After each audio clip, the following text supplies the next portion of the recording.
যারা বেশি বেশি মসজিদে গমন করে, যারা মসজিদের সাথে সম্পর্ক রাখে, যারা বেশি মসজিদে যাতায়াত রাখে, তোমরা তাদেরকে ইমানদার এবং জান্নাতি বলে সাব্যস্ত করিও। সুবহানাল্লাহ, সুবহানাল্লাহ।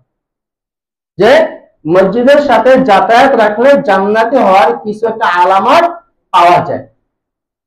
বেশি বেশি মসজিদে গমন করে, বেশি বেশি মসজিদের সাথে সম্পর্ক রাখে, মসজিদের খেয়াল রাখে, মসজিদের দেখভাল করে, আল্লাহ রাসূল সাল্লাল্লাহু আলাইহি সাল্লাম তাদেরকে জান্নাতে হওয়াটা আলামত, তাদেরকে ঈমানদারের সার্টিফিকেট দিছে।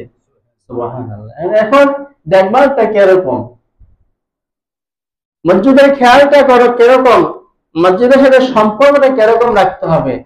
এরকম রাখতে হবে, আমি ফজরের নামাজ পড়ে মসজিদ থেকে বের হয়েছি, বের হবার পর আমার দিলটা, আমার কানটা লেগে থাকবে কখন মসজিদের মাইকে জোহরের আজান হবে, তখন মসজিদের মাইকে জোহরের আজান হবে। আজান হবার পর ওই আজান শুনিয়া আমি আবার জোহরের নামাজ আদায় করতে যাব। ফজরের নামাজ পড়ছেন, জোহরের নামাজের জন্য কানটা মসজিদের মাইকের দিকে লাগায় রাখতে হবে, দিলটা থাকবে মসজিদে। আল্লাহ, আমাকে ফজর পড়ে আসছে, কোন সময় জোহরের আজান দিবে, কখন জোহরের ওয়াক্ত হবো, জোহরের ওয়াক্ত হয়নি আমি মসজিদের দিকে চলে যাবো, গিয়া জোহরের নামাজ আদায় করব। এটা হবে মসজিদের সাথে কানেকশন, মসজিদের সাথে দিল লাগায় রাখা। জোহর পড়ছেন, জোহরের পর আসরের জন্য অপেক্ষা করা, আসর পড়িয়া মাগরিবের জন্য অপেক্ষা করা, মাগরিব পড়িয়া এশার জন্য অপেক্ষা করা, আবার এশা পড়িয়া ফজরের জন্য অপেক্ষা করা।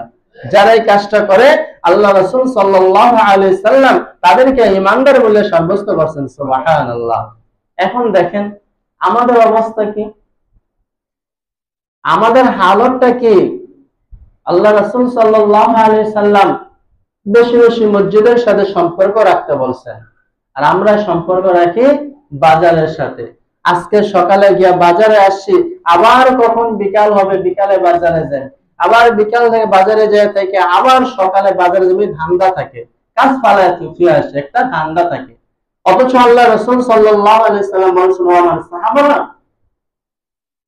গোটা দুনিয়ার ভিতরে সবচাইতে নিকৃষ্ট জায়গা, সবচাইতে নিকৃষ্ট এবং ন্যূনতম জায়গা, একেবারে পচা গন্ধ জায়গা হলো বাজার। তোমরা বাজারে কম কম গমন করিও, শুধু যতটুকু প্রয়োজন তোমাদের, তোমাদের বাজার করার জন্য যতটুকু প্রয়োজন অতটুকু সময় তোমরা বাজারে ব্যয় করিও, তার চেয়ে বেশি তোমরা ব্যয় করিও না। কেননা বাজার এমন একটা জায়গা, যেই জায়গার ভিতরে যে কোনো সময় বিভিন্ন বেদা, বিভিন্ন গীবতের আলোচনা হয়, বিভিন্ন নাজায়েজ আলোচনা হয়, বিভিন্ন মিথ্যা আলোচনা হয়, বিভিন্ন গুনাহের কাজ বাজারের ভিতরে হয়। আল্লাহ রাসূল সাল্লাল্লাহু আলাইহি সাল্লামের হাদিস বলছেন, আর আমরা করি তার উল্টা। নবী বলছে বাজারে যাইও কম, মসজিদে বেশি বেশি আইসো, আর আমরা করি বাজারে বেশি বেশি যাই, অথচ আমাদেরকে মসজিদে দেখা যায় না, মসজিদে দেখা যায় না। এটা ইমানদারের আলামত নয়। ইমানদারের আলামত হবে, ইমানদারের কাজকর্ম হবে, তার দিনটা মসজিদে লেগে থাকবে, মসজিদের সাথে থাকবে, মসজিদে নামাজ পড়ে মসজিদে যাতায়াত থাকবে। কিন্তু দেখা যায় আমাদের সম্পূর্ণ উল্টা। আল্লাহ তাআলা আমাদেরকে হেফাজত করুক, আমিন। আল্লাহ পাক রব্বুল আলামিন এই যে একটা মাস আমাদের মাঝে অতিবাহিত হইতেছে, রবিউল আউয়াল মাস। কোন মাস? রবিউল আউয়াল মাস, আল্লাহ রাসূল সাল্লাল্লাহু আলাইহি সাল্লামের জন্মের মাস। আমার নবী জনাবে মুহাম্মদ রাসূলুল্লাহ সাল্লাল্লাহু আলাইহি সাল্লাম এই মাসের ভিতরে জন্মগ্রহণ করেছেন, আবার এই মাসের ভিতরে দুনিয়া ছাড়িয়া চলিয়া গেছেন, ইন্তেকাল করছেন, অর্থাৎ ওফাত হইছে। তো রাসূলুল্লাহ সাল্লাল্লাহু আলাইহি সাল্লামের জন্মের মাস হলো এই মাসটা। এই মাসের ভিতরে যে ব্যক্তি জন্ম নিছে, মহা ব্যক্তি, মহামানব, সমস্ত আম্বিয়া কেরামদের সর্দার। আমার নবীর জন্ম নেওয়ার পর রাসূলুল্লাহ সাল্লাল্লাহু আলাইহি সাল্লাম যে মাসের ভিতরে জন্ম নিছেন, সেই মাসটাও কি দামি, সেই মাসটা কি দামি। এবং নবীজি যে জন্ম নিছেন, নবীর জন্মের সময় কি ঘটনা ঘটছে, জন্মের আগে কি ঘটনা ঘটছে, আমাদের সকলের কি জানা দরকার আছে। কেননা আমাদের আদর্শ, আমাদের মডেল, আমাদের অনুসরণ হলো জনাবে মুহাম্মদুর রাসূলুল্লাহ সাল্লাল্লাহু আলাইহি সাল্লাম। আমরা একমাত্র আমরা জনাবে মুহাম্মদুর রাসূলুল্লাহ সাল্লাল্লাহু আলাইহি সাল্লামকে অনুসরণ করব, অন্য কারো অনুসরণ করি? কোন মানুষ অন্য কোন কাউকে অনুসরণ করে? সবাই একবার আখিরি নবী, খাতামুন নবীন, আল্লাহ তাআলার প্রিয় শেষ নবী রাসূলুল্লাহ সাল্লাল্লাহু আলাইহি সাল্লাম নবী বলে মানে, অবশ্য নবী বলে মানে নবীর চরিত্রকে গ্রহণ করে না, নবীর আদর্শকে গ্রহণ করে না, নবীর সুন্নতকে গ্রহণ করে না। তো আল্লাহ রাসূল সাল্লাল্লাহু আলাইহি সাল্লাম কে আল্লাহ পাক রব্বুল আলামিন এই মাসের ভিতরে দুনিয়ার জমিনে ভূমিষ্ঠ করাইছেন গোটা মানব জাতির হেদায়েতের জন্য। সুবহানাল্লাহ। ওমা আরসালনাকা ইল্লা রাহমাতাল লিল আলামিন, আমি আমার বন্ধুকে, আমার হাবিবকে এই গোটা দুনিয়ার মানুষের জন্য রহমত স্বরূপ প্রেরণ করেছি। আমার হাবিব, আমার বন্ধু দুনিয়ার জমিনে আইসা সবার জন্য রহমত হয়ে যাবে, সবার জন্য দয়ার নবী হবে, সবার জন্য মায়ের নবী হবে, সবার সাথে উত্তম ব্যবহার করবে, আদর্শ ব্যবহার করবে, তার চরিত্র, উঠা বসা, খাওয়া দাওয়া সবকিছু দামি হবে। সুবহানাল্লাহ। এই নবী সাল্লাল্লাহু আলাইহি সাল্লাম দুনিয়ার জমিনে ভূমিষ্ঠ হবার আগে আল্লাহ পাক রব্বুল আলামিন এই পৃথিবীবাসীকে অর্থাৎ আরববাসীকে অনেক কিছু দেখাইছেন। যেমন আরবের মানুষেরা, তোমরা বর্তমানে যে রাহাজানি, বিভিন্ন খুন খারাপি, হারাম কাজে লিপ্ত আছে, এগুলা করিও না। আমি আল্লাহ তাআলা অতি শীঘ্রই তোমাদের মাঝে এক মহান ব্যক্তি, মহামানব, আমার বন্ধু, আমার হাবিবকে তোমাদের মাঝে প্রেরণ করবো। সুবহানাল্লাহ। তো আল্লাহ রাসূল সাল্লাল্লাহু আলাইহি সাল্লাম মা আমিনার গর্ভে যখন ছিলেন, ভূমিষ্ঠ হবার আগের কিছু অলৌকিক ঘটনা, আগের কিছু মুজিজা, যে আল্লাহ তাআলা কি ঘটাইতে পারেন আর কি ঘটাইছেন। আমার নবী সবার জন্য রহমত, মায়ের জন্য রহমত। সুবহানাল্লাহ। আমার নবীকে যে মা গর্ভে ধারণ করছে আমেনা, তার জন্য রহমত। আমেনা বলে, দুনিয়ার মানুষের অন্যান্য মহিলারা যদি গর্ভবতী হয়, তাদের পেটে একটা ভার লাগে, পেটের ভিতরে একটা ভার ভার অনুভব হয়, এরকম অস্বস্তি অস্বস্তি লাগে।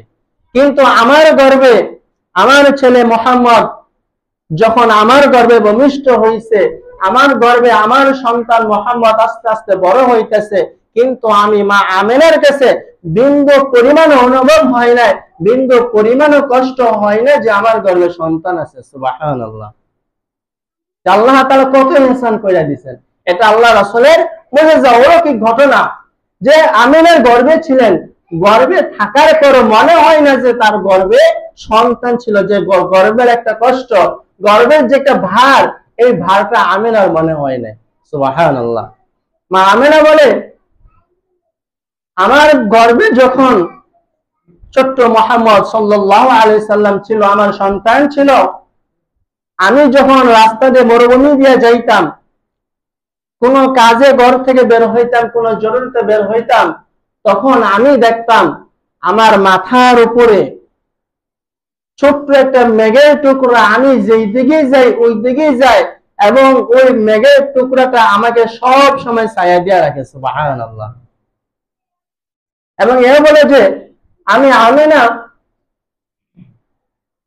যখন কূপ থেকে পানি আনতাম, তো তখন তো কূপ ছিল, এখন তো কল আছে, তো যখন কূপ থেকে পানি আনতাম, পানি আনার জন্য আমি আমিনা যখন ওই কূপ থেকে পানি আনার জন্য যাইতাম, কূপের কাছে যাওয়ার পরে যখন রশি ফালাইতাম, অন্যান্য মহিলারা যখন রশি ফালাইতো, পানি অনেক গভীরে থাকতো, তাদের পানি তুলতে কষ্ট হইতো, তারা অনেক কষ্ট করে রশি টানিয়ে টানিয়ে পানি উঠাইতো। কিন্তু আমি আমিনা যখন কূপের ধারে যাইতাম, কে জানে কিভাবে আল্লাহ পাক রব্বুল আলামিন ওই কূপটাকে সম্পূর্ণ ভরে দিত। সুবহানাল্লাহ। এবং আমি আমিনা বিনা কষ্টে, বিনা দুঃখে, বিনা পরিশ্রমে ওই পানি উঠাইয়া বাড়ি নিয়ে আসতাম। সুবহানাল্লাহ। কেন হয়েছে? আমার নবী জনাবে মুহাম্মদুর রাসূলুল্লাহ সাল্লাল্লাহু আলাইহি সাল্লামের খাতিরে। আল্লাহ রাসূল তার গর্বে, আল্লাহ রাসূল সাল্লাল্লাহু আলাইহি সাল্লাম তার মাধ্যমে দুনিয়ার জমিনে আসবে, আমার আল্লাহ তাআলা চান না আমার নবীর রহমত সে দ্বারা কোনো কেউ কষ্ট পাক, তার মা কষ্ট পাক, তার বাবা কষ্ট পাক। সুবহানাল্লাহ। তো আমিনা বলে আমার গর্ভে যখন মুহাম্মদ ছিল, মুহাম্মদ থাকা অবস্থায়, আমার সন্তান থাকা অবস্থায় আমি একদিন জঙ্গল দিয়ে যাইতেছিলাম, মরুভূমির এক পাশ দিয়ে যাইতেছিলাম। যাওয়ার পর আমি আমেরে দেখি জঙ্গল থেকে একটা বিশাল বড় বাঘ, যে বাঘ মানুষ খেয়ে ফেলে, যে বাঘ খুব হায়ান হিংস্র এক জানোয়ার, সেই বাঘ দেখি জঙ্গল থেকে বের হয়ে আমি আমেনার দিকে আসতেছে। তো আসার পর বাঘ সেই দূরে, আর আমি আমেন এখানে দেখতেছি আমার দিকে আসতেছে, আর আমিও আস্তে আস্তে সামনের দিকে অগ্রসর হইতেছি। অগ্রসর হবার পর তো আমার মনের ভিতরে ঢল ঢুকে গেছে যে আমি এখন যদি আমি এখানে একা, আমাকে সাহায্য করার, আমাকে ধরার, আমাকে বাঁচানোর কেউ নেই, আর সামনে বিশাল বাঘ, আর আমি এখানে একা, বাঘ বুঝে এই এখনই আমাকে খেয়ে ফেলবে। আমিনার সামনে অগ্রসর হয়, বাঘও সামনে অগ্রসর হয়। আস্তে আস্তে প্রায় কাছাকাছি অল্প কিছু দূরত্ব, আমিনা আল্লাহ রাসূল সাল্লাল্লাহু আলাইহি সাল্লামের মা, তার শরীরের ভিতরে কম্পন উঠে গেছে, ভয়ে ডরে বাঘ দেখতেছে যে আমিনা আল্লাহ রাসূলের মার অবস্থা খুব অস্বস্তিকর হয়ে যাচ্ছে। তখন বাঘ আল্লাহ পাক রব্বুল আলামিনের কাছে সুপারিশ করছে, আল্লাহ আপনি আমার জবানটা খুলে দেন, আমি আমিনাকে খাবো না, শুধু আমি আমার নবীর মাকে এবং আমার নবী যে মহিলার মাধ্যমে, যার মাধ্যমে আসবে, তাকে দেখার জন্য এখানে আসছি। সুবহানাল্লাহ। আল্লাহর কাছে ফরিয়াদ করছে, আল্লাহ পাক রব্বুল আলামিন সাথে সাথে বাঘের জবান খুলে দিছে। বাঘের জবান খোলার পর বাঘ বলে, ও আমিনা তুমি ভয় পাইও না, আমি বাঘ তোমাকে খাবো না, আমি তোমাকে সুসংবাদ দিতে আসছি যে তোমার গর্ভে যে সন্তান আছে, তুমি যে সন্তানের মা হইবা, এই সন্তান দুনিয়ার কোন যেমন তেমন সন্তান নয়, অন্যান্য শিশুদের মতো শিশু নয়। এই শিশু এই জমানার সর্বশেষ নবী। সুবহানাল্লাহ। এই শিশু এই জমানার একজন শ্রেষ্ঠ নবী হবে। তিনি দুনিয়াতেও শ্রেষ্ঠ নবী, আখিরাতেও শ্রেষ্ঠ নবী, উভয় জাহানে উভয় জগতের শ্রেষ্ঠ নবী হবে, এবং সেই নবীর মা তুমি নিজে হবে। আমি এই সুসংবাদ দেওয়ার জন্য তোমার কাছে আসছি। সুবহানাল্লাহ। আল্লাহ রাসূল সাল্লাল্লাহু আলাইহি সাল্লাম এরকম অনেক মুজিজা তিনি দুনিয়ার জমিনে আসার আগে আল্লাহ তাআলা দেখাইছেন, অলৌকিক ঘটনা দেখাইছেন। তো দুনিয়ার জমিনে আসার সময় আল্লাহ পাক রব্বুল আলামিন কি মুজিজা দেখাইছেন, কি অলৌকিক ঘটনা ঘটাইছেন। আমার নবী উভয় জাহানের জন্য রহমত, উভয় জাহানের জন্য রহমত, গোটা বিশ্ব কুল কায়নাত সব কিছুর জন্য রহমত এবং সব কিছুর নবী। তো আল্লাহ পাক রব্বুল আলামিন আল্লাহ রাসূল সাল্লাল্লাহু আলাইহি সাল্লাম যখন দুনিয়ার জমিনে ভূমিষ্ঠ হইবেন, ওই সময়ের ঘটনাটা আল্লাহ রাসূল সাল্লাল্লাহু আলাইহি সাল্লাম সুবহে সাদিকের সময়, সকালও না রাতও না, এমন সময় আল্লাহ রাসূল সাল্লাল্লাহু আলাইহি সাল্লাম দুনিয়ার জমিনে ভূমিষ্ঠ হয়েছেন। আলহামদুলিল্লাহ। তো এই সময় ভূমিষ্ঠ হওয়ার কারণ কি? এর পিছনেও কারণ আছে। নবী আমার দিনের জন্য রহমত, রাতের জন্য রহমত। এখন দিন এবং রাত 12 ঘন্টা। আল্লাহ পাক রব্বুল আলামিনের কাছে যেদিন শুনছে আল্লাহর বন্ধু, আল্লাহর হাবিব দুনিয়ার জমিনে ভূমিষ্ঠ হইবে মা আমিনার গর্ভের মাধ্যমে, ওই দিন ফরিয়াদ করছে, আল্লাহ রব্বুল আলামিন আমি চাই আমার ভিতরে, আমার সময়ের ভিতরে, আমি দিনের ভিতরে আপনার শ্রেষ্ঠ বন্ধু মহানবী বিশ্ব নবী আমার ভিতরে, মানে আমি দিনের মধ্যে নবীজি দুনিয়ার জমিনে আসুক। সুবহানাল্লাহ। দিন আল্লাহর কাছে ফরিয়াদ করছে, আবার রাতও আল্লাহর কাছে ফরিয়াদ করছে, আল্লাহ আমিও চাই নবী আমার সময়, আমার ভিতরে রাত থাকতে দুনিয়ার ভিতরে আসুক, আমি একটু দামি হই। দিনও চাই দিনও একটু দামি হোক, রাতও চাই রাতও একটু দামি হোক।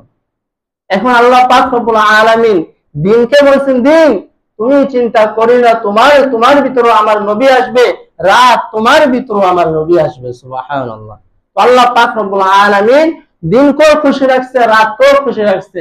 কাউকে সন্তুষ্ট করে না। আবার এর কারণ হলো আল্লাহ তাআলা দিনের জন্য, আল্লাহ নবী দিনের জন্য রহমত, রাতের জন্য রহমত, কোন কায়নাতের জন্য রহমত।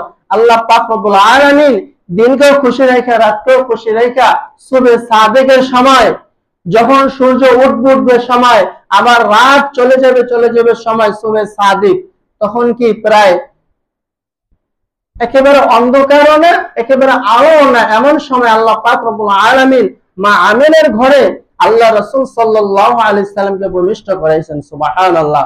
ভূমিষ্ঠ করার পর যখন নবীজি দুনিয়ার জমিনে ভূমিষ্ঠ হইবেন, ওই সময় আল্লাহ পাক রব্বুল আলামিন দুনিয়ার কোনো দায়ী না, আল্লাহ তাআলা তার কুদরতের মাধ্যমে জান্নাত থেকে মেহমান পাঠাইছেন আল্লাহর রাসূলকে ধরার জন্য। সুবহানাল্লাহ। আমাদের সন্তান হলে দায়ী নাই না, একজন দুইজন তিনজন নেয়, মা চাচিরা তাহলে তারা যায়। তো আমার নবী দুনিয়ার জমিনে আসবে, তার বাবা নাই, দাদাও তখন কাছে ছিল না, তখন আল্লাহ তাআলা গায়বী মাধ্যমে কোন কোন কিতাবে পাওয়া যায় আল্লাহ পাক রব্বুল আলামিন হযরত হাওয়া আলাইহিস সালাম, হযরত আসিয়া আলাইহিস সালাম, হযরত মরিয়া আলাইহিস সালাম সহ আরো কয়েকজন সহ 5 থেকে 3 জন মহিলা আল্লাহ তাআলা জান্নাত থেকে পাঠিয়ে দিয়েছেন। সুবহানাল্লাহ। আল্লাহর রাসূলকে, আল্লাহর রাসূল দুনিয়ার জমিনে ভূমিষ্ঠ হবে কোনো প্রয়োজন যদি লাগে আর কি। তো তখন ওই যে আল্লাহর রাসূল এখন ভূমিষ্ঠ হবেন, দিনের ভিতরে হবেন না, রাতের ভিতরে সুবহে সাদিকের সময় হবেন, এমন সময় ভূমিষ্ঠ হওয়ার আগ মুহূর্তে একেবারে নিকটবর্তী সময় আমিনা বলে, আমি দেখি তারপর প্রসব বেদনার কষ্ট নেই। সুবহানাল্লাহ। প্রসব যে বেদনা, সেই কষ্ট আল্লাহ তাআলা তাকে দেন নাই। তিনি বলেন, আমি সম্পূর্ণ হোশওয়ালা, সম্পূর্ণ জ্ঞানওয়ালা, আমি দেখি আমার ঘরের ভিতরে আসমান থেকে উপর থেকে একটা নূরের আলো আমার ঘরের ভিতরে পড়তেছে। সুবহানাল্লাহ। আমার ঘরে কোনো আলোর ব্যবস্থা ছিল না, কোনো কপির ব্যবস্থা ছিল না, মনের ব্যবস্থা ছিল না, কি একটা কুদরতি আলো এসে আমার পুরো ঘরটা আলোকিত হয়ে গেছে। সুবহানাল্লাহ। ওই যে আল্লাহ তাআলা নূর পাঠাইছেন, আলো পাঠাইছেন, এর দ্বারা আল্লাহ তাআলা এখানে মুফাসসিরিনে কেরাম এখানে ব্যাখ্যা করছেন যে আল্লাহ পাক রব্বুল আলামিন আমার নবীকে দুনিয়ার জমিনে ভূমিষ্ঠ হবার আগে ওই একটা আলো পাঠাইছেন, নূর পাঠাইছেন। নূর পাঠানোর দ্বারা আল্লাহ তাআলা বুঝাইছেন যে ও দুনিয়ার মানুষ, ও আরবের লোকেরা, ও সারা বিশ্বের মানুষ, তোমরা যে গুনাহের কাজে লিপ্ত ছিলা, তোমরা যে অন্যায়ের কাজে লিপ্ত ছিলা, তোমরা যে পাপাচারের কাজে লিপ্ত ছিলা, আজকে আমি আর কিছুক্ষণ সময় পর আমার বন্ধু, আমার হাবিবকে দুনিয়ার জমিনে পাঠাই, সে আসার সাথে সাথে তোমাদের সমস্ত অন্ধকার, সমস্ত গুনাহ সবকিছু বিনষ্ট হয়ে যাবে। সুবহানাল্লাহ। এবং কিতাবে পাওয়া যায় ওই আল্লাহ রাসূল সাল্লাল্লাহু আলাইহি সাল্লামের নূর শুধু ঘরে বিস্তার ছিল না, পুরো একেবারে আরব প্রান্তে, পুরো পারস্য, রোম সম্রাট সবকিছু আলোকিত হয়ে গেছে। সুবহানাল্লাহ। আল্লাহ রাসূল সাল্লাল্লাহু আলাইহি সাল্লাম আল্লাহ পাক রব্বুল আলামিনের হুকুমে দুনিয়ার জমিনে আসেন। দুনিয়ার জমিনে আসার পর আল্লাহ রাসূল সাল্লাল্লাহু আলাইহি সাল্লাম আপনার আমার সন্তান হলে কি করে, ওয়াওয়াকে কান্নাকাটি করে। হ্যাঁ, আল্লাহ রাসূল সাল্লাল্লাহু আলাইহি সাল্লাম দুনিয়ার জমিনে আসেন, আসার পর তিনি কান্নাকাটি করেন না। সুবহানাল্লাহ। তিনি কান্নাকাটি করেন না। অন্যান্য সন্তানরা দুনিয়ার জমিনে আসলে শরীরে ময়লা নিয়ে আসে, মায়ের গর্ভে রক্ত, পানি, বিভিন্ন ময়লা নিয়ে আসে, অথচ আমার নবী জনাবে মুহাম্মদ রাসূলুল্লাহ সাল্লাল্লাহু আলাইহি সাল্লাম একেবারে পুত পবিত্র, শরীরে কোনো রক্তের ফোঁটাও ছিল না। সুবহানাল্লাহ। শরীরে তিনি যে এখন ভূমিষ্ঠ হয়েছেন একেবারে পরিষ্কার, তাকে পরিষ্কার করার জন্য কোনো ব্যবস্থাও লাগে নাই, কোনো কিছুর প্রয়োজন হয়নি। আল্লাহ তাআলা তাকে জান্নাতের কুদরতি ভাবে, জান্নাতি ব্যবস্থার মাধ্যমে একেবারে পুত পবিত্র বানায় ভাবে দুনিয়ার জমিনে পাঠাইছেন। তো রাসূলুল্লাহ সাল্লাল্লাহু আলাইহি সাল্লাম পুত পবিত্র আসছিল, তিনি দুনিয়ার জন্য ভূমিষ্ঠ, কোনো কান্নাকাটি করেন নাই।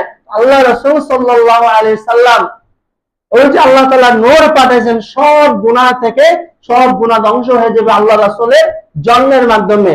তো রাসূলুল্লাহ সাল্লাল্লাহু আলাইহি সাল্লাম যখন জন্মগ্রহণ করছে, মায়ের পেট থেকে পড়ছে, আপনার আমার সন্তান কিরকম পড়ে? উলঙ্গ পড়ে না, শরীরে কাপড় থাকে না, গায়ে কাপড় থাকে না, অথচ আমার নবী দুনিয়ার জমিনে উলঙ্গ হয়ে আসেন। সুবহানাল্লাহ। আল্লাহ পাক রব্বুল আলামিন ওই সময়ের জন্য, ওই মুহূর্তের জন্য কুদরতি ভাবে জান্নাতি পোশাকের মাধ্যমে আল্লাহ রাসূল সাল্লাল্লাহু আলাইহি সাল্লামের সতর ঢাইকা রাখছেন। সুবহানাল্লাহ। এবং আমার নবী সাল্লাল্লাহু আলাইহি সাল্লাম দুনিয়ার জমিনে এসে ওই যে কান্নাকাটি করেন না, কি করছেন? কান্নাকাটি যে করেন না, তিনি কি করছেন? নবীজি সাল্লাল্লাহু আলাইহি সাল্লাম দুনিয়ার জমিনে ভূমিষ্ঠ হইয়া মা বলিয়া ওয়া ওয়া করে কান্দে নাই, বাবা কইরা কান্দে নাই। আল্লাহ রাসূল সাল্লাল্লাহু আলাইহি সাল্লাম মা আমিনা বলে, আমি খেয়াল করছি আমার ছেলে, আমার ছোট্ট ছেলে মুহাম্মদ, আমার ছোট্ট ছেলে, ছোট্ট নবী, সে আমি খেয়াল করছি সে রব্বি হাবলি উম্মতি বলে কান্নাকাটি করতেছে। সুবহানাল্লাহ। সে সাজদায় গেছে, সে সাজদায়, ওই ছোট্ট মুহাম্মদ, ছোট্ট শিশু, তখন সে সাজদায় গিয়া ভূমিষ্ঠ হইয়াই সাজদায় গিয়া রব্বি হাবলি উম্মতি, আয় আল্লাহ আমার উম্মতের কি অবস্থা হবে, আমার উম্মতের কি উপায় হবে, আমার উম্মতের কি দুর্গতি হবে। যে আল্লাহ রাসূল সাল্লাল্লাহু আলাইহি সাল্লাম দুনিয়ার জমিনে আসার পর কত সুন্দর, কত নমুনা দেখাইছেন। এর কারণ কি? যে আল্লাহ পাক রব্বুল আলামিন এই নবীর উপরে এমন এক নূর দিবেন, এমন এক নূর কিতাব দিবেন, এমন এক আল কোরআন দিবেন, যে আল কোরআন গোটা মানব জাতির মুক্তির জন্য। সুবহানাল্লাহ। এই কোরআন আল্লাহ রাসূলকে দেওয়া হবে এবং এই কোরআনের আলো, কোরআনের নূর পুরা পৃথিবীর ভিতরে ছড়াইয়া যাবে। যেখানে অন্যায়, যেখানে অবিচার, যেখানে জুলুম, যেখানে মানুষ শিরকের কাজ করে, যেখানে মানুষ বেদাতের কাজ করে, যেখানে বিভিন্ন হারাম কাজ করে, সব কিছু ধ্বংস হয়ে যাবে এই আল্লাহর রাসূলের আগমনের মাধ্যমে, আল্লাহর রাসূলের জন্মের মাধ্যমে। সুবহানাল্লাহ। আল্লাহ রাসূল সাল্লাল্লাহু আলাইহি সাল্লাম জন্মের সময় আরো কি ঘটনা ঘটছে কিতাবের ভিতরে পাওয়া যায়। আল্লাহ রাসূল সাল্লাল্লাহু আলাইহি সাল্লামের জন্মের সময় তৎকালীন মানুষেরা কিন্তু বিভিন্ন মূর্তির পূজা করত, বিভিন্ন মূর্তির পূজা করতে। প্রায় 360টা মতো মূর্তি কাবাগরের ভিতরেই রাখছে। নাউজুবিল্লাহ। যে কাবাগর পবিত্র আল্লাহ তাআলার ঘর, ওই ঘরের ভিতরে মূর্তি ঢুকায়, সেটার ভিতরে তারা পূজা করছে। নাউজুবিল্লাহ। এবং পৃথিবীর আনাচে কানাচে আরো প্রায় 33 কোটি মূর্তি, প্রায় 33,000 দেবতা, মানে এক একটাকে এরকম, মানে যত মূর্তি ছিল। আল্লাহ রাসূল সাল্লাল্লাহু আলাইহি সাল্লামের জন্মের সাথে সাথে আল্লাহ পাক রব্বুল আলামিন সমস্ত মূর্তি, সমস্ত দেবদেবী, যত মূর্তি ছিল, যত ঠাকুর ছিল, সব কিছুর মাথা নিচু হয়ে গেছে। সুবহানাল্লাহ। কোন কোন কিতাবে পাওয়া যায় মাথা ভেঙে গেছে, কোন কোন কিতাবে পাওয়া যায় মাথা এরকম হয়ে গেছে, নত হয়ে গেছে। যে তখন তারা বোঝায় আজকের রাত্রে, আজকের এই রাতের ভিতরে, এই সুবে সাদিকের সময় আল্লাহ পাক রব্বুল আলামিন দুনিয়ার জমিনে, এই দুনিয়ার মালিক এমন এক মানুষকে পাঠাইছেন, এমন এক শিশু জন্মগ্রহণ করছে, তার জন্মগ্রহণের পরে আমাদের সব ক্ষমতা শেষ, আমাদের আর কোনো ক্ষমতা নেই, এখন সবকিছু তার হাতে চলে যাবে। এবং এও জানা যায় পারস্যের যে সম্রাট ছিল, তার যে সিংহাসন ছিল, বিশাল বড় সিংহাসন, আল্লাহ রাসূল সাল্লাল্লাহু আলাইহি সাল্লাম মায়ের গর্ভ থেকে ভূমিষ্ঠ যখন হয়েছে, জন্মের সময় ওই পারস্যের সিংহাসনটাও কেঁপে উঠছে। সুবহানাল্লাহ। সে ছিল অত্যাচারী জালেম বাদশা, শুধু সিংহাসন কেঁপে ওঠে নাই, ওই সিংহাসনের ইট গুলো খোয়া খোয়া পড়ে গেছে। সুবহানাল্লাহ। এত বড় ঘটনা একটা হয়েছে। এবং ওই পারস্যের সম্রাট সেদিন রাত্রে স্বপ্নে দেখছে আরবের ভিতরে মক্কা এলাকায় এক মানব অথবা একটা দল, আরব থেকে একটা দল তৈরি হবে, যেই দলটা তৈরি হইয়া আস্তে আস্তে জয় করতে করতে আরব পারস্য, মানে আসবে যে রাষ্ট্রগুলো আছে, সব কিছু দখল কইরা তার এই পারস্যে আসবে এবং তার ক্ষমতাও ছিনিয়ে নিয়ে যাইব। তিনি স্বপ্নে দেখছেন এবং তাকে তারাও করতেছে। তখন তিনি সকালবেলা যারা স্বপ্নে ব্যাখ্যাকারক তাদেরকে ডাকছেন, অনেককে ডাকাচ্ছে। ডাকার পর সবাই বলতে পারেনি আসল কথা, কিন্তু এক পণ্ডিত সে বলে আমি আপনার স্বপ্নের ব্যাখ্যা দিতে পারি, 100 তো 100 হবে যদি আমি যা যা বলি সেরকম হয়।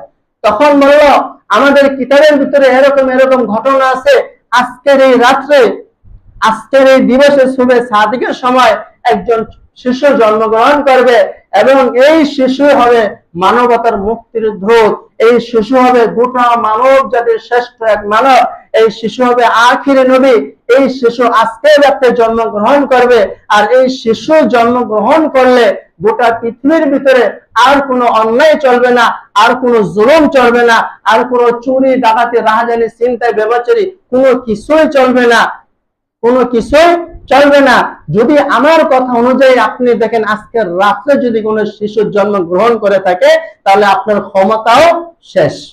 বাদশার মনের ভিতরে ভয় ঢুকে গেছে, হায় হায় বলে কি, আমার স্বপ্নের ব্যাখ্যা এবং এই প্রায় তো মিলে যাচ্ছে, তো আমি এলাকার ভিতরে গোটা আরবের ভিতরে ওই অঞ্চলের ভিতরে খবর লাগাই দিয়েছে আজকের রাতের ভিতরে কোন সন্তান জন্মগ্রহণ করছে কিনা, কোন শিশু জন্মগ্রহণ করছে কিনা তিনি খবর লাগাই দিচ্ছেন গোয়েন্দা। সারা অঞ্চল কোথাও খুঁজে পায় না, খুঁজতে খুঁজতে মক্কা শরীফে এসে আবার আব্দুল্লাহর বাড়িতে এসে ওই এলাকায় দেখে যে আজকে রাতের ভিতরে এই অঞ্চলে একটা ছোট্ট শিশু জন্মগ্রহণ করছে। সুবহানাল্লাহ। খুঁজতে খুঁজতে আমার নবীকেও পাইয়া গেছে। আয়েশা দেখে ছোট্ট শিশু জন্মগ্রহণ করছে এবং তিনি তার দাদা আব্দুল মুতালিবকে বলে, ভাই আমরা সে পারস্য থেকে এসেছি, সে রোম পারস্য, সেই বিশাল দূর থেকে এসেছি, আমরা শুনছি আজকের এই সুবে সাদিকের সময় আজকে ভোরবেলা আপনার এক শিশু সন্তান হবে, আপনার নাতি হয়েছে, আমরা সেই নাতিকে দেখার জন্য আসছি। বলে যাও ঘরের ভিতরে। সে তো আর জানে না কেন আসছে, আসলে তো গুপ্তচর। বলে ঘরের ভিতরে আছে, যাইয়া দেখো। তো ঘরের ভিতরে যাইয়া ওই পাদ্রী, সেও গণক ছিল, সে ওই স্বপ্নের ব্যাখ্যা বলছে, সে যাইয়া দেখে যে তার তাওরাত কিতাবে আল্লাহ রাসূলের যে নমুনা গুলো আছে, আল্লাহ রাসূলের কান কিরকম হবে, চক্ষু কিরকম হবে, সিনা কিরকম হবে, শরীর কিরকম হবে, ছোট্টকালে তার অবয়ব কিরকম হবে, সব কিছু ব্যাখ্যা আছে। তিনি ওই বাচ্চার দিকে তাকাইয়ে তিনি অজর কান্না করতেছেন এবং তিনি কান্না করতেছেন, তার মনের ভিতরে ভয় ঢুকে গেছে তখন। এবং তিনি ওই আব্দুল মুত্তালিবকে বলেন, ভাই আপনার এই নাতিকে একটু আমাদের কোলে দেন, আমাদের কোলে দিলে একটু আমরা খুশি হইতাম, মানে দূর থেকে আসছি। তখন সেই মুহাম্মদ সাল্লাল্লাহু আলাইহি সাল্লাম কোলে নিলেন, কোলে নিয়ে তার বুকের এই পিছনে যে মানে একটু কাইট কইরা এই চাদর সরাইয়া দেখে যে আমাদের তাওরাত কিতাবে যে ঘটনাগুলো আছে, যে শেষ জমানার শেষ নবী হবে, তিনি আরবদের সরদার হবে, সবাই তাকে বিশ্বাস করবে, ওই নবী যেদিন জন্মগ্রহণ করবে এরকম ঘটনা ঘটবে এবং ওই শিশুর পিঠে একটা চিহ্ন থাকবে, মোহরের নবুয়তের চিহ্ন। তখন সে পিঠের কাপড় উঠে দেখে যে এই শিশুর সেই শিশু, তার পিঠে সে মোহরের নবুয়তের চিহ্ন। সুবহানাল্লাহ। তখন সে আল্লাহর রাসূলকে দেখা কান্নাকাটি করতেছে, মুখ মলিন হয়ে গেছে, বেজার হয়ে গেছে। তখন দাদা বলে, ব্যাপার কি ভাই, এত খুশি মনে এত দূর থেকে আসছেন, আসার কারণে আজকে আপনি আমার নাতিকে কোলে নিছেন, আমার নাতিকে কোলে নেওয়ার কথা, তাকে কোলে নিয়ে সবকিছু দেখছেন, শরীর দেখলেন, দেখার পর আপনি তো খুশি হওয়ার কথা, কেননা আমার নাতিকে আল্লাহ তাআলা এত সুন্দর বানাইছে, গোটা আরবের ভিতরে এত সুন্দর নেই। সুবহানাল্লাহ। তা আপনি কেন মুখ মলিন করলেন, কেন কান্না করলেন, বেজার হইলেন কেন? আমার নাতি কি দেখতে কালো? দাদারা বলে না, আপনার নাতি হচ্ছে দেখে যদি মুখ বেসকাই আহি, তখন কি ভাই তুই আমার নাতির কথা বলে দেখতে কি কালো? তো তখন তিনি এই কথা বলার বলেন, না আপনার নাতি দেখতে কালো নয়, আমার মুখ মলিন হয়েছে, আমি কান্না করে এই কারণে এই যে ছোট্ট শিশু জন্মগ্রহণ করছে, আমাদের কিতাব অনুযায়ী এই শিশু শেষ জমানার শেষ নবী। সুবহানাল্লাহ। এই নবী আসার পর এই নবী আস্তে আস্তে বড় হবে, বড় হয়ে আপনাদের এখানে নেতৃত্ব দিবে, এখানে নেতৃত্ব দিয়ে তার সঙ্গ নিয়ে বিশাল দল বানাবে, দল নিয়ে আস্তে আস্তে দখল করতে করতে আমাদের যে সাম্রাজ্য আছে, আমাদের সাম্রাজ্য দখল করবে, আমাদের ক্ষমতাও চলে যাবে। এই জন্য আমরা কান্নাকাটি করি, নাউজুবিল্লাহ। হ্যাঁ, আল্লাহ রাসূলের জন্মে খুশি নেই, তারা কান্নাকাটি করে যে আমাদের ক্ষমতা চলে যাবে, কেন হক এসে গেছে, সত্য এসে গেছে, বাতিল ধ্বংস হয়ে যাবে। তো আল্লাহর রাসূলের আগমনে আমাদেরও খুশি হওয়া দরকার, আমাদেরও কি খুশি হওয়া দরকার। রাসূল আসছে আমাদের জন্য রহমত স্বরূপ, রাসূল আসছে আমাদের জন্য শান্তি স্বরূপ, আমাদেরকে জাহান্নাম থেকে বাঁচানোর জন্য। সেই খুশিরও একটা লিমিট থাকা দরকার, লিমিট থাকা দরকার না? আল্লাহ রাসূলকে রাসূলে আসায় খুশি হওয়া দরকার, লিমিট থাকা দরকার। আল্লাহ রাসূলের জমানায় আল্লাহ রাসূল আসার পর সাহাবারা কিরকম খুশি হয়েছে, আল্লাহ রাসূলের কথা মাইন্ড